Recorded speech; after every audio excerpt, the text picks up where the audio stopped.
Episode 3। तब औघड़ बाबा ने सतर्कता के साथ लाश को पॉलीथीन से बाहर निकाला। लाश सड़ने की इतनी तेज बदबू आ रही थी कि एक सेकंड भी वहां ठहरना मुश्किल था, लेकिन वो औघड़ ऐसे खड़ा था जैसे वो बदबू ना होकर गुलाब के इत्र की महक हो। लाश को उसने गौर से देखा।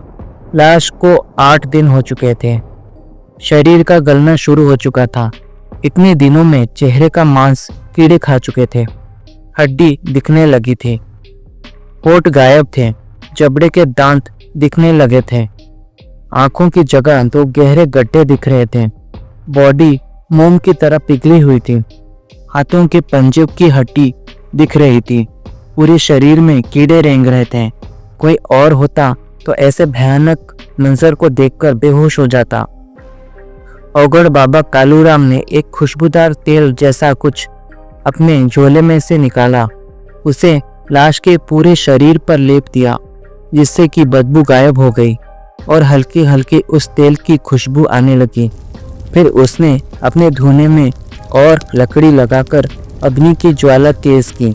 उसने धुनी और आरव के शव के ऊपर मंत्र बुदबुदाकर उसने कुछ चावल के दाने फेंके। धोने के सामने माता काली की प्राण प्रतिष्ठित मूर्ति स्थापित थी। ऐसा लग रहा था जैसे देवी की पूजा पहले से ही हो चुका हो, बस ये मंत्र साधना ही बाकी हो। कपालमाल धारिणी विचित्र वेशचारिणी भविष्यवंश तारिणी समस्त क्लेशहारिणी मृगाधिराज बालिके श्मशानालय वासिनी नमामि देवी कालिके नमामि देवी कालिके। ऐसे ही अनेक मंत्रों से वो माता काली की पूजा कर रहा था। कुछ कुछ समय के अंतराल में वो देवी को पुष्प समर्पित कर रहा था और बीच बीच में मंत्रों से आहुति अग्नि में अर्पित कर रहा था और चावल और काली सरसों के दाने आरव के शव के ऊपर डाल रहा था। ऐसे कई समय तक चलता रहा और अब लगभग 3 बज चुके थे।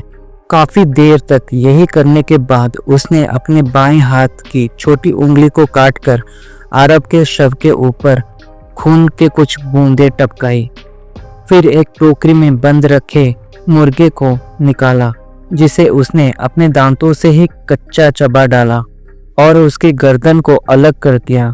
उसकी गर्दन से निकलते खून को आरव के पूरे शव के ऊपर डालने लगा, साथ ही कुछ मंत्र बुदबुदाने लगा। ओम जय मणिकारी रक्तकारी आरव के हाथ चढ़िए में प्रवेश कराओ।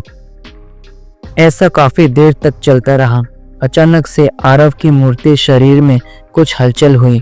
उसमें प्राण वापस आ गए थे। आरव के शरीर में धीरे धीरे प्राण वापस आ रहे थे। पहले दिन की साधना की वजह से उसके हाथ पैर के उंगलियों में हरकतें होने लगी, लेकिन अभी भी उसकी आंखें बंद थी।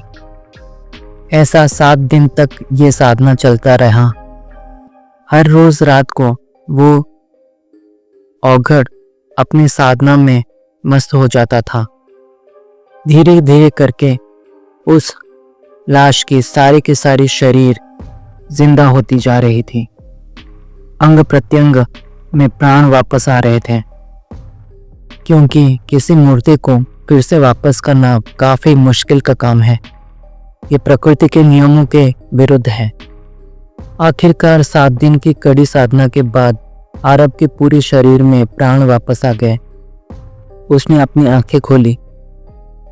आरव की लाश ने अपने हाथों की उंगलियों को खोला और बंद किया, फिर गर्दन को इधर उधर किया और बैठ गया। उसने औघड़ कालूराम को देखकर बोला, कौन हो तुम? बोलो, जल्दी बोलो। औघड़ ने बताया, मैं तुम्हें जानता हूँ। तुम्हारा नाम आरव कुमार है। तुम बेकसूर हो। इसके बावजूद तुम्हें फांसी की सजा मिली है।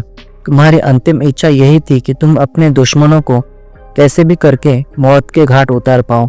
इतना सुनकर आरव को अपने पिछले जीवन की बातें स्मरण होने लगी। पत्नी अनाया को याद करके वो रोने लगा।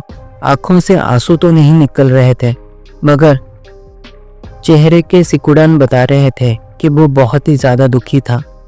आरव ने पूछा, तुम कौन हो? तुम मुझसे क्या चाहते हो? जब मैं मर ही गया था तो अब इस सड़े गले जिस्म में कैसे आ गया?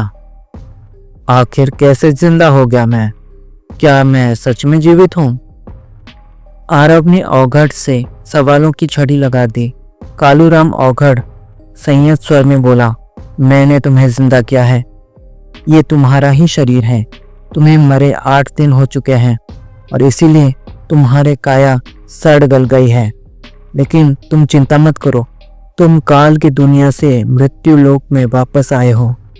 अब तुम्हारे तन में 10 लोगों के बराबर ताकत है। चुस्ती फुर्ती में तुम्हारा कोई मुकाबला नहीं कर सकता है। मैंने तुम्हें इतना शक्तिशाली बना दिया है कि अब कोई भी तुम्हें मार नहीं सकता। इसमें मेरा एक स्वार्थ है, मुझे तुम्हारी मदद की आवश्यकता है। बदले में मैं तुम्हारे दुश्मनों को यमलोक पहुंचाने में मदद करूंगा। बोलो, सौदा मंजूर है? तुम अपने परिवार से भी मिल सकते हो। अंधे को क्या ही चाहिए, 2 आंखें बस। आरव मान गया। औघड़ कालूराम ने बोला, कुछ देर के बाद तुमसे फिर से दुर्गंध आने लगेगी। उस लेप का प्रभाव कम होने पर वो लेप तुम्हें पुनः लगाना पड़ेगा। तुम केवल रात के वक्त ही बाहर जा सकते हो।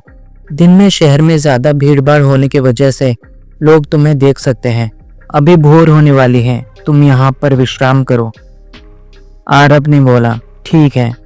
उसकी खाली आंखों के गड्ढों में पत्नी अनाया और बेटी आहाना की तस्वीर तैरने लगी।